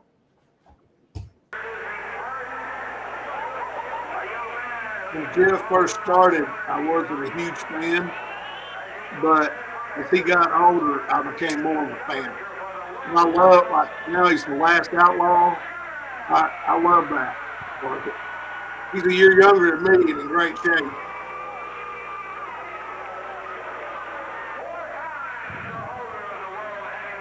I love hearing these ring announcements, Michael, from Lance. So was he a better play-by-play guy or was he a better ring announcer? That's a debate. Say that again. Was he a better ring announcer or a better play-by-play guy? That would be a debate. I don't know where I'd go, depending on the ring announcement and depending on the thing.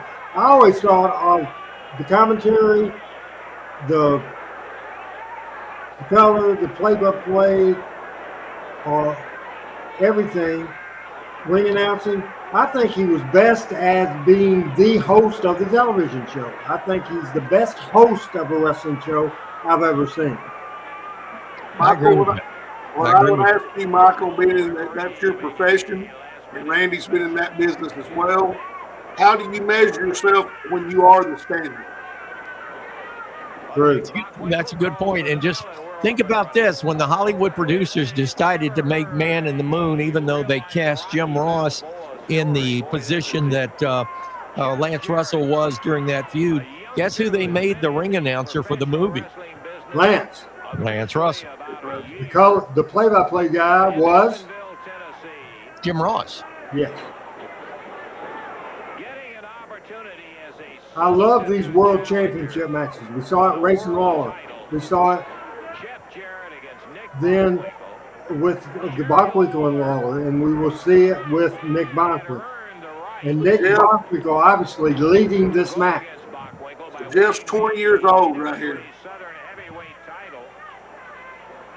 Correct, Randy? Yes. Jeff's 20, yeah. What year is this? 87. Okay. Jeff was born in 67. I'll give you a little bit of information of the talent. We've seen Jerry Lawler was born on November 29, 1949 at 74 years old. Dutch born on the same day. Ric Flair was born on February 25th, 1949. He's 75 years old. Nick Bockwinkel, born in 1934, died November 14, 2014 at 80 years old. Jeff Jarrett, born on July the 14th, 1967. He is currently 56, about to be 57. Terry Funk, June 30th, 1944, passed away August the 23rd, 2023, 79 years old. Bill Dundee, born October 24th, 1943, 80 years old. Buddy Landell, born August 14th, 1961, died June 22nd, 2015, 53 years old.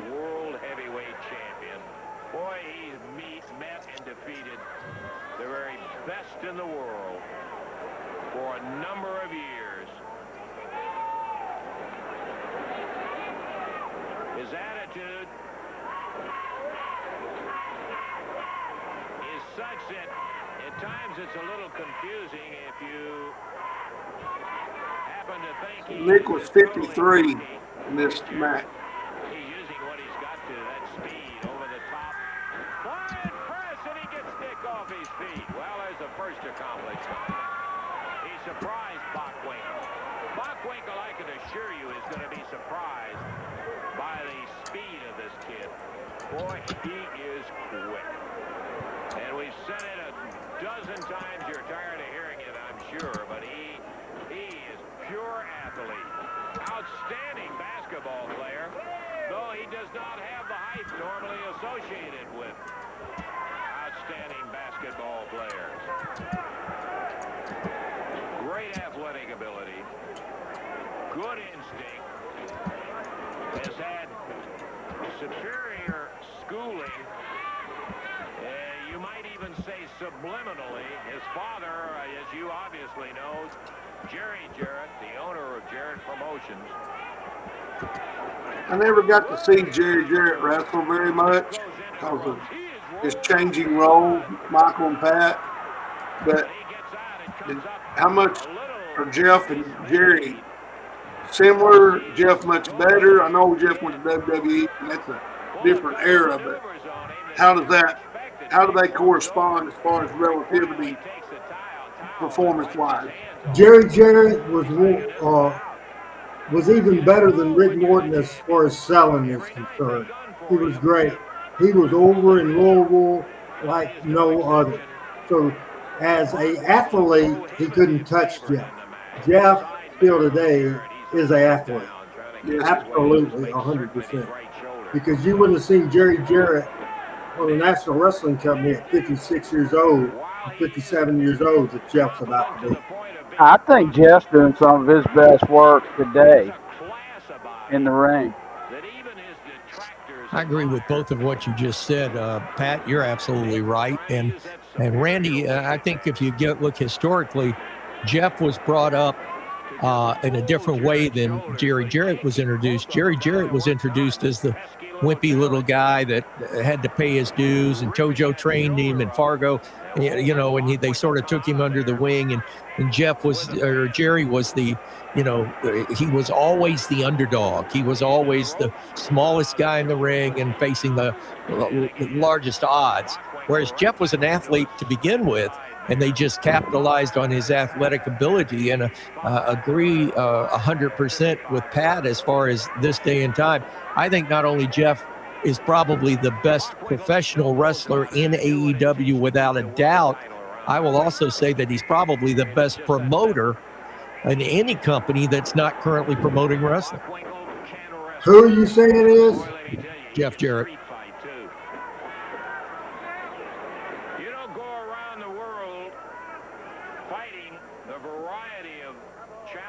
And Randy, you may want to just throw some information here on this. I always thought that Jeff trusted too many people in TNA, that he took the word of too many people, and that was part of the reason that TNA never really got to the point. I think TNA was a precursor. I don't think AEW would be what they are today had it not been for TNA. You know, I wasn't there, so I don't know who. I know his right-hand man in booking was Dutch Mantel. I do know that. I also know that he's very high on Russo, and Russo is the one that ended up doing the power play and getting Jeff banished from the company. Just typical pro wrestling bullcrap. Lots of backstabbing, and it got to be as who could get Dixie's ear, who had Dixie's ear today is what I've always heard, that it changed weekly. Why did Jerry step away from the company? Did you ever hear that story, Randy? Because I'm not clear on that. The main reason was that he went in thinking he would be creative, and Jeff went with Russo. Basically, he felt Jeff supported Russo over supporting Jerry, and that began a long family feud. That's the easiest way to describe it.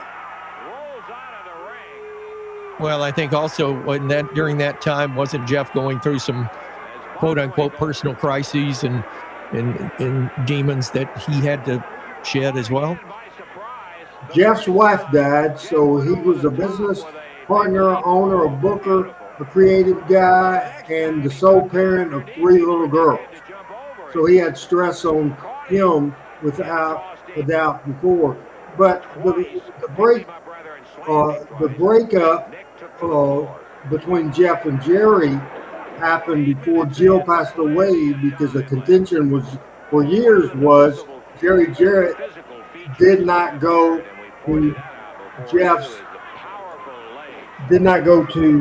Jeff's wife's funeral, and that was a big thing, and had told his son Jason and Deborah and Jennifer that they were dead to him if they went to Jill's funeral, and Jason didn't, but Deborah and Jennifer did.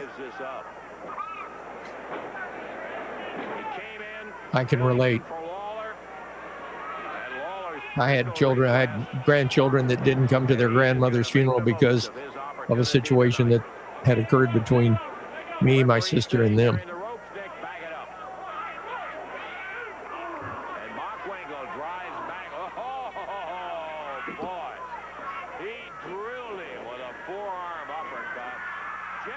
This is a hell of a match, and I think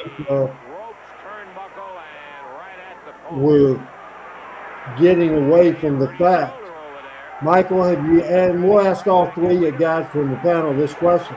Have you ever seen a guy 1 year into business back do this good? You know, I'm watching it, and he is, compared to, what he is now and what he would be even 4 or 5 years later. I mean, Jeff's a small guy, but he is working. I mean, this is a world championship match. 13 months before, he was playing college basketball, Michael. Oh, I'm very aware. And I've seen this match many times. And the one thing that I think that sometimes gets overlooked with Jeff was a good listener. He was a good learner and a good listener, because Bockwinkel called this whole thing. But Jeff's doing exactly what Bockwinkel's telling him to do. And for people that say that Lawler can't wrestle and Dundee can't wrestle and Jeff can't wrestle, we made our money with the brawls and the fights, but Lawler, we saw with Harley Race and Nick Bockwinkel could wrestle. For a moment. We'll be back for the conclusion of this match right after this. Whose voice was that, Michael? Who is that? Who's that masked man? I think that was some teenager that they hired. Wonder if Randy West is still watching this program or if he's in bed. He's a little older than me, Oh. Boy, you talk about the great chemistry of Memphis wrestling. What would this wrestling show ever have been without Randy West? I tell you, he what a talent. What a talent. One of the MVPs of Memphis Wrestling, no doubt. You know, I love seeing because it's different. This is not, and I love the brawls as well, but this is different than anything we've seen tonight, Pat, and we're all on the edge of our seats watching this. So is Randy West. Yes, he is. I love Randy Davis. He mowed his yard today, Michael. I love it. So RH and Michael, y'all can speak to this because y'all work there. But at the time, you may not have realized the talent you had in Randy West and the manager's positions and the workers' positions and that. But when you put the talent all the way around in every spot, is it any wonder it was so outstanding? Because in every role you had an all-star. It like related to sports.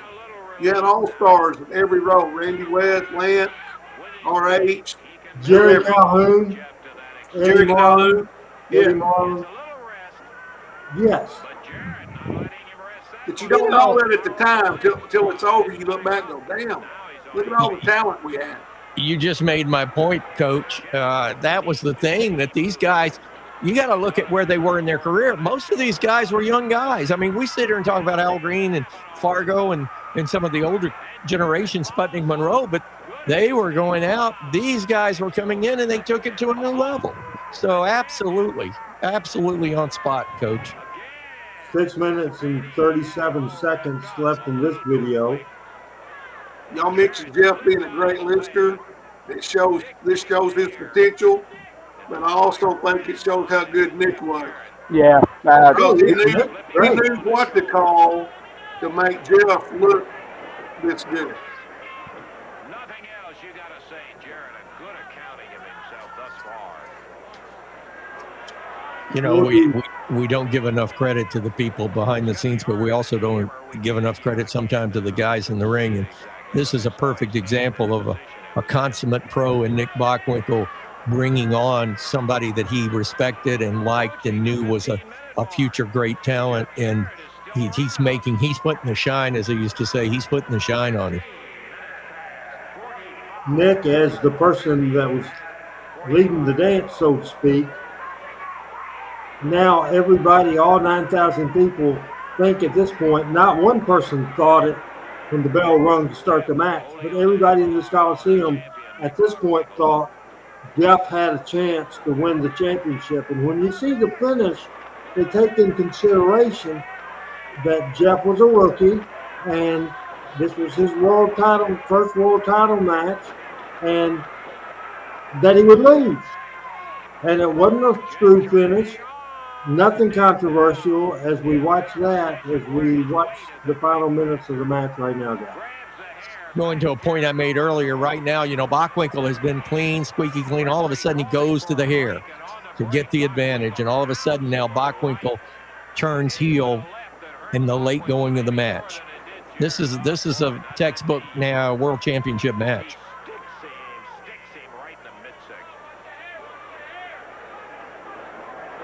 About 4:40 left in this. Adam, as this concludes, I want you to delete the video that you're watching, and then as I go other directions, you get the queued up on the R&R deal that I had you work on. So we'll have that ready, and we're going to skip a couple of things that's on the list right now and have one video left, and we may go 5 minutes over on the show tonight, something like that. If anybody has to leave, I understand.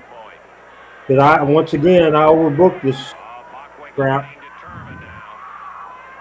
Ain't nothing crap about this, buddy. No. All good. Look at that. That is classic.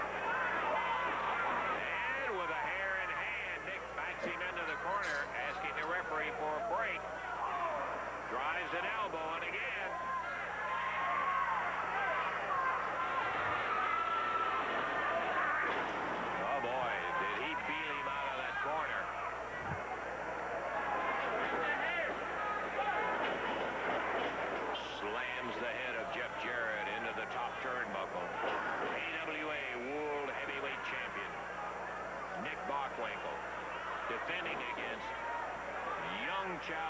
Jeff Jarrett. And Jarrett, at the 17-minute mark, is still in the picture. Though Bockwinkel is now really trying to soften him up, scoops him. Still doesn't have the greatest use of that left arm. Jeff is tired at this point. If you notice, the elevate didn't give a lot of elevation to Nick on either one of those slam, on that backbreaker or the slam.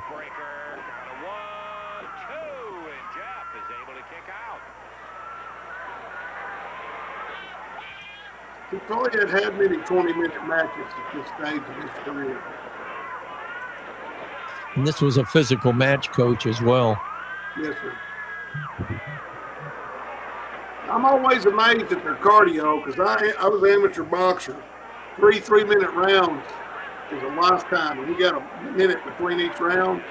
60-minute Broadways, I don't care. You got to have some cardio, man. It's tough. How much does being a basketball player have to do with that, Chris? Oh, yeah, Jeff being a basketball player helped his cardio, no question. You got to get your team in shape in order to play basketball.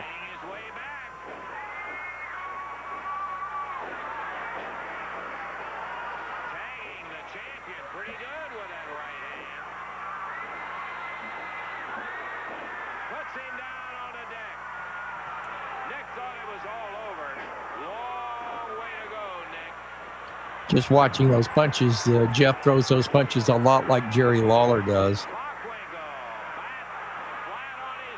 I like the way Lance is talking to Nick.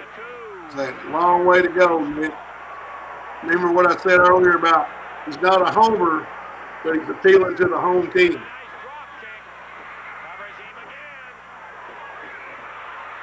You know, Coach, when I call football games, even at the high school level, I try to call it, and I've been sort of talked about of the fact in this area that the other team, when we play a team in our area, in our county, that they can hear our radio station, even if they have a play-by-play. Let's watch this. Let's watch this. Oh. One quick mistake, and that's a finish, and that's great. He was that close. We'll go with Chris, then Pat, then Michael, as Adam deletes and then uploads and previews and all that kind of stuff, and I'll do a plug for what I'm doing tomorrow. Great match. Well, it was a great match. Very impressive for Jeff to be 20 years old and to work that well with Bockwinkel, but it also speaks to Nick's talent. But the way they ended that, and once again, people still in their seat clapping. Who are they clapping for? They're clapping for Jeff. They're cheering for Jeff, even though he lost because of his performance in the ring.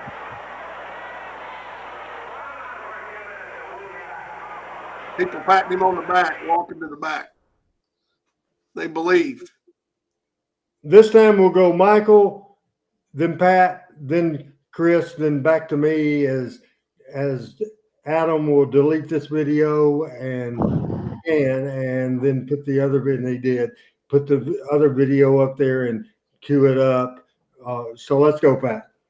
Yeah, I echo everything Chris said. It was a great match and a great finish, the right finish for what it was. Jeff needed to lose in the middle of the ring. We didn't need a time limit disqualification with somebody or a time limit withdrawal with somebody his young. He made, as you pointed out, I think, Michael, he made a mistake. The mistake cost him, got him out of there, but wrestled a great match. Telling a longer story in one match.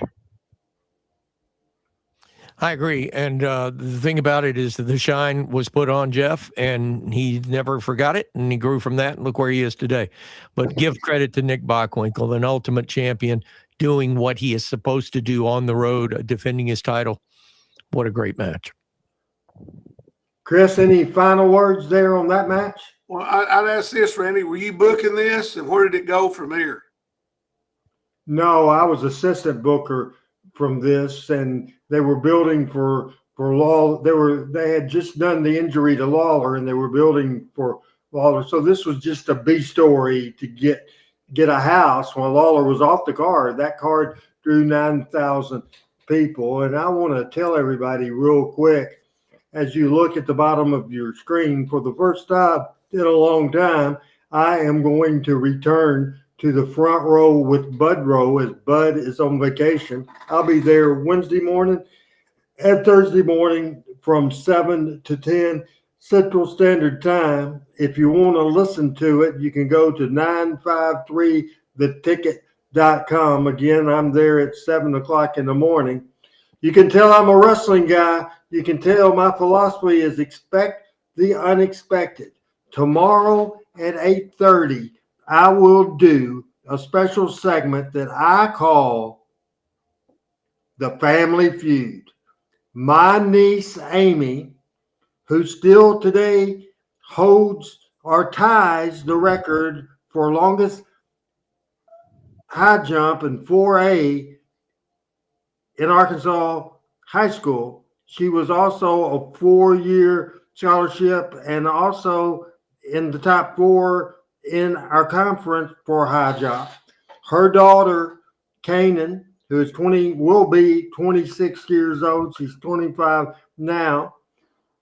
All-state volleyball player, player of the year, track star at ASU, and now was at the junior high school Annie camp where I went to junior high school. She's a volleyball coach, head volleyball coach. This year she will be head volleyball coach at my high school, Jonesboro High School. So that will be at 8:30, The Family Feud. And then at 9 o'clock, the Power Hour returns, and I will have for you the greatest memories of my memories. And Chris, if you can listen to it at 953theticket.com during your work morning, we will talk my top 10 memories of being at wrestling at the American Legion Arena or in Jonesboro, Arkansas, because I did some Power Pro stuff in my top 10 as well, but that's the show. So, Michael, as a radio guy, do you almost want to roll over in your grave when I lay out a radio segment like I'm a wrestling booker? Does that surprise you at all? It's called show prep, my friend. I do it every night for our morning show and here that airs here in Tennessee, and it's part of the game. If you don't do show prep, you're lost after the first 3 minutes. And that's a problem of a lot of local radio, and no doubt, and no reason for me to get into that. As Reese Lewis said, that makes Jeff look bad. That was a great finish. And Jeff Rockwheeler says, wonder what old guys thought about going against young folks. Young folks with great attitudes, and the promoter's the one that's going to pay you. And Nick wasn't that type of guy anyway, but Nick Bonkwinkle had zero problem with that at all. And Michael, I think about show prep, this show always has show prep, and I think sometime all three of you think I over prep, and that's why we have to go over sometimes, and that's why we have to cut stuff. But it's worth it, and our numbers have proven that. It's better to have too much on the agenda than not enough, I can assure you. So, Randy, Michael, I have a question. Based on my time on the show with you guys and going with Randy and meeting some people, were there any wrestlers who was in the business because they loved it, or is it just strictly about the money? Because most all the time you hear about the payoff. What was I getting paid? I'm going to do this because I'm getting paid. Is there anybody that would have just freaking wrestled for free because they loved it? Oh, absolutely. And I think times have changed because of that. And the radio business is parallel the same way. When I broke into the radio business at 15 years old, I would have given a right arm and an eye tooth to do anything, to sweep the floors. And you don't get that this day and time. And I think back then, that's a great question that came up about the old guys and the young guys. Back then, the old guys took it as an honor and a compliment to bring a new guy in, and to break him in and to work a match like we just saw. It was to the older professionals in this business, it was an honor to do so. And then when they turned the title in the locker room, they used to call it doing the honors. That ain't the case no more. Right now, it's greed. Greed has taken over the wrestling world. Greed has taken over the radio world. It's a different world. Jerry Lawler, as good as he is, has said 1,000 times that he was not a wrestling fan, and I disagree with that. I don't know how you can be so good and not be. He says, this was a job to me. That's why if you ask Lawler about a match in 87, which I can tell you, but Lawler couldn't tell you. Dundee loved wrestling, but Dundee liked money. Everybody liked money. And would they have done it for free? I don't know if I can name somebody that would have. Hey, we're going to jump to one last match, and we were going to do the Smoky Mountain USWA feud. Don't have time for the video, all the videos that I had scheduled. In 94, in March, when I started booking one of the teams, PG-13, I wasn't looking for a kick-ass babyface, looking at a smaller babyface tag team that could sell, that were cool, that could get over. And we pushed them for a year and gave them credible wins. And I'll be honest with you, a lot of people disagreed with me on that. After the fact, once they got over, everybody realized at that point they were over. It all started in 1995 at Night to Remember, when I put them with the Rock and Roll Express at a Night to Remember, a loaded memory show in Louisville in 1995. And this is from the Night to Remember video that's on YouTube, and Adam's queued it up to watch this match. Then we'll do final takes after that, and we'll get out of here, and I'll try to unblur my video.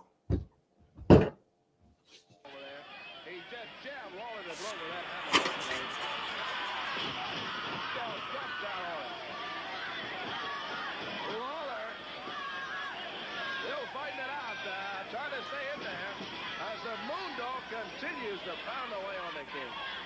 Corey Backlund, Dave Brown, and Lance Russell right along ringside in the remaining group of the best of Memphis. And by golly, we're down to some of the best of Memphis. Boy, I tell you what, and talking about memories when Lawler and Funk had... and it wasn't queued up to where I thought it was queued up, Adam.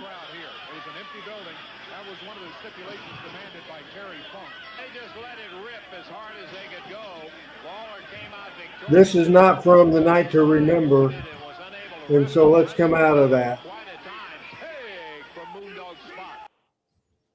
That wasn't from Night to Remember at all. So give me some conversation, Michael and Chris. Take me off the screen and let them then do about 2 minutes here. Quickly, let's just review of what we sort of, tonight's show has sort of had a pattern about older wrestlers, younger wrestlers, and bringing bringing the new guy up into the putting the shine on, making him stand out.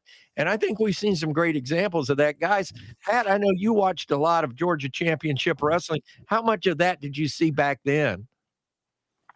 A good bit of it. A good bit. The second and third match was generally those types of matches. Coach, your thoughts? Well, the WCW deal, who killed WCW, one of the complaints is the older guys didn't want to give up their spot. That was the big deal. And they say that was part of the death of it, because like DDP said, well, we didn't want to give up our spot because we earned it. Well, hell, nobody earned it. They gave it to you. But see, Buff Bagwell cried in his car because he lost the belt. Well, how do you think he won the belt? Somebody told him he was going to get the belt. I mean, come on, you know what I mean? But the ego overtook the appreciation for the art form, maybe. What ruined wrestling, in my opinion, was when you started getting a check every week, whether you popped the house or not. I agree with you, Pat. And I think that's too where the greed started, where, they started looking at wrestlers and it really goes back to Vince in the early days of the WWF and WWE. They started looking at wrestlers as not only what they could make off of their wrestling in the shows in the arenas and the cards, but also how many pictures, but gimmicks they could sell. But it went from selling pictures on a little stand in front of the lobby to selling T-shirts, and ended up selling replica championship belts, everything else. Yeah. Exactly. You know, and I think that all of a sudden the wrestler himself or herself became a commodity, not only for what their ability was, but what their sale ability was as far as getting the money in. And I'll be honest with you, I think to this day that has been the biggest change in professional wrestling, not for the good. Because, and to the point you guys said, I knew several of the ham and eggers back in the day that did wrestle for free, that would just come on and on a Wednesday night in Nashville or come on TV in that first match or second match just to see their face and get their face out there on TV. And today we call them, you know, outlaw, mud show, whatever you want to call them, but they're few and far between. But I'll tell you, that almighty dollar ruling the roost when it comes to professional wrestling. And I think for as good as it is and the production is and some of the great stuff they're doing, the bad side is you got wrestlers that are going to be around for 5 years, 6 years. You're not going to get a Gypsy Joe who wrestled in 8 decades, or you're not going to get a Cora Combs who wrestled in 8 decades, or you're not even going to get a Fargo who wrestled in 7 decades. You're going to get the career guys in wrestling will be 10 years and a little above, not the journeyman, the guys that were there year in and year out that we grew up on. My first idea that wrestling, because I loved wrestling. I mean, I didn't miss it. I watched Georgia, I watched Mid-South, I watched Memphis. I loved it. But my first idea that it changed was when Razor and Diesel left the WWE and Vince put 2 more guys in their place. And that totally just like soured me on, like that was totally misconstrued. You're not replacing the right guard on the football team. That person is the character. That, you know, like that'd be like Jerry Jarrett. Jerry Lawler says, hell, I'm quitting. I'm not doing this anymore. Next week, there's another guy that's Jerry the King Lawler. Like, what? I mean, no. That was my first hint as a 30-year-old man. Like, what I'd loved all my life is no longer what I loved. Pat, your thoughts? Well, I was thinking about a couple people. One's not on here tonight. I don't think I hadn't seen him, but somebody that would do it for nothing is Bo James, and he has done it for nothing for a lot of years, or not a lot, as he says. Going around all these little old mountain towns. I mean, I don't know anybody that loves the life and loves wrestling as much as that, and probably one of my fellow Birminghamians. Who's probably spent more time in a ring than anybody alive today is Mike Jackson. You know, Mike is 72 and still walking the ring ropes. Absolutely. And still good at it. Yeah, and Mike, Mike brought the enhancement talent to WCW. I mean, not WCW, Georgia Championship, and WCW for years and years and years, and has been a career fireman. So it's always been a part-time job for him. Not only that, he beat cancer and is still wrestling. That's absolutely right. Absolutely right. Yeah, Mike Jackson he's a man of men, I can assure you. One quick thing, and I know, Randy, they're getting everything right. Last night, there was a controversial, there was something that people have picked up on as controversial. I watched Raw last night. I didn't get it when I was watching it, but they brought up the fact they did a little segment in a locker room with the boys. Help me with the name of the team that the world champion Damian Priest is part of, with the Judgment Day, and it was they're doing a little angle with the girl, the champion, the female champion, now coming on to Mysterio, to Rey Mysterio's kid. And he said, you know, he's playing hard to get and he's not interested, but she's, you know, going after him and following him, whatever they call it now, catfishing, whatever the term is. And he said, well, she sent me these, and he's showing supposedly pictures of her on the phone to the other boys in the group into the Judgment Day.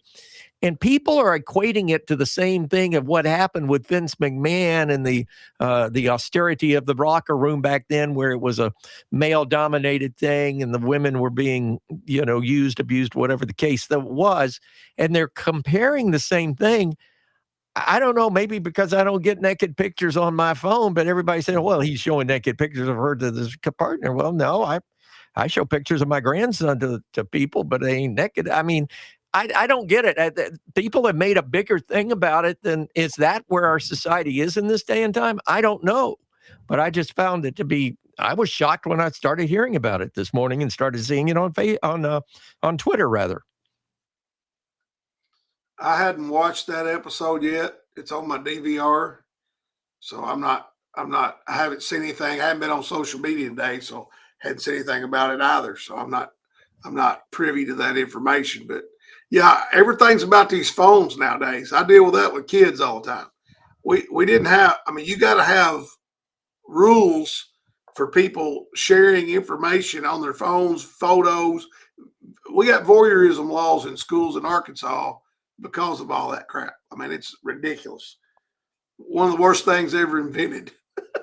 That and Facebook, they're tied. They just did a thing here at our local school system that kids cannot get on the school internet to do anything on the internet during school hours. So I don't know what that's all about, but I guess it's to keep kids from, talking, sharing answers on tests. Heck, I don't know.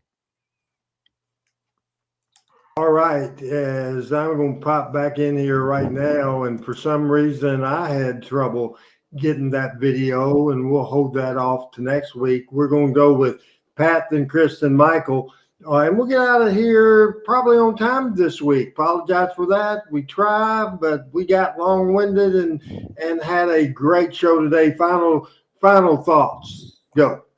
I think it was a great show. I enjoyed the matches we saw. I enjoyed everybody's comment on it. We saw Jeff early in his career. We saw a lot of great work today, and just a great show. Good to be with everybody. Chris?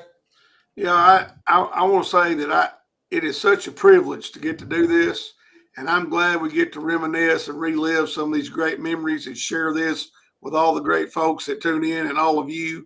Because we had a guy that passed unexpectedly here this week, and just in an accident. And time is precious, and I got to live this. This was a passion for me when I was young, and the fact I get to relive those days and that joy is very meaningful, and I'm very thankful.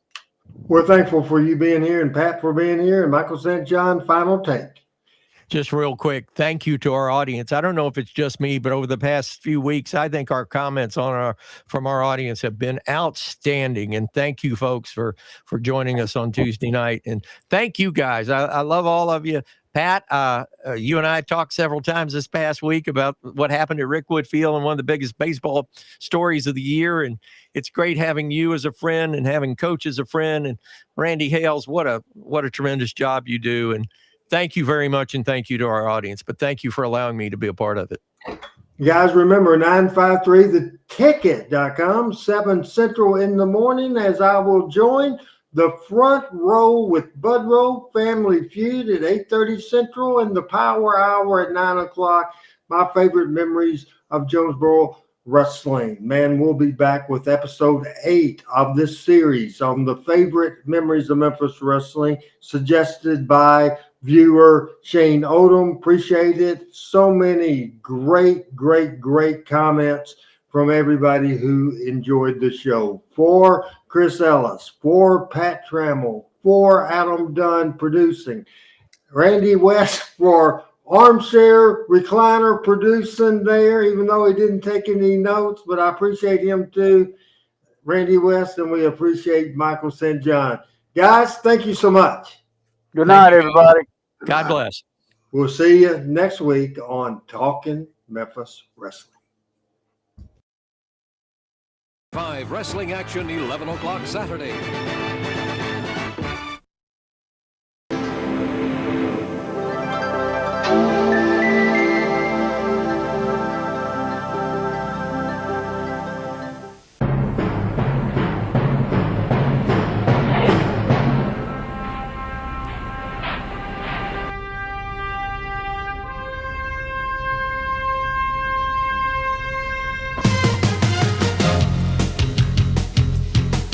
Talking Memphis Wrestling with Randy Hill and special guest